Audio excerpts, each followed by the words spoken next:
If we look at the human brain as a computer, we then have to ask, what is the software we use with that computer? Well, in general, the software, at least of Western civilization, was originally designed 2,400 years ago by the Greek Gang of Three, the GG3, who were, of course, Socrates, Plato, Aristotle. We've done virtually nothing about thinking since then. Creative thinking is a skill. It's not just a matter of individual talent. It's not just a matter of sitting by the river and playing Baroque music and hoping you get inspired. That's very weak stuff. 2,000 years ago, China was way ahead of the West in science and technology. They had rockets and gunpowder and such things. What happened? What happened, the scholars in China started to believe that you could move from certainty to certainty, and as a result, they never developed the possibilities system, never developed hypothesis, speculation, imagination. Progress came to a dead end. One of the very important things about creativity is that the new idea, the creative idea, must have value. Far too many people who believe they are creative think that just being different for the sake of being different is creative. It is not, and that is what gets creativity a bad name. So if you look at a door and you say doors are normally rectangular, let's make a triangular door. Now, unless you can show value for that, that is not creativity. That is just being different for the sake of being different.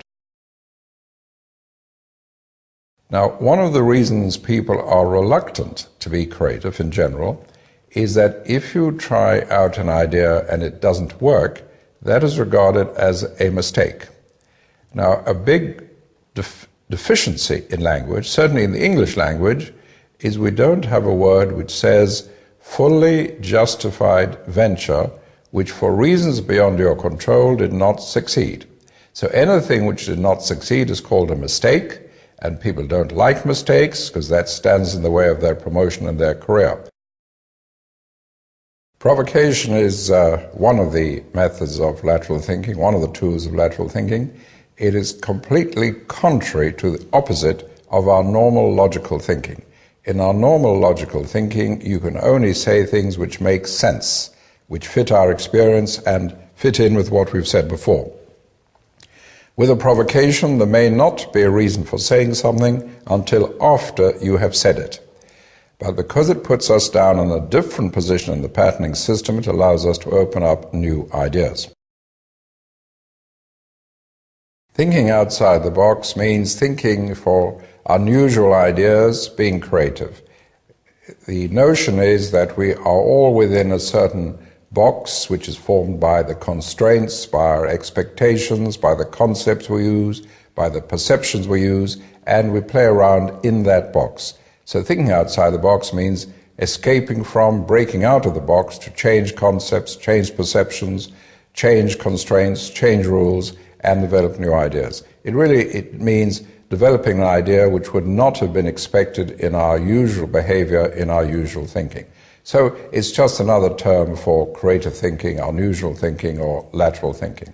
I prefer the term lateral thinking because that is very specifically defined in system terms, which means moving across from the main pattern to a side pattern, which once you're there, in hindsight, you can link up with your starting point. But thinking outside the box is a general term meaning unusual ideas, ideas which would not have arisen within the box of your usual thinking.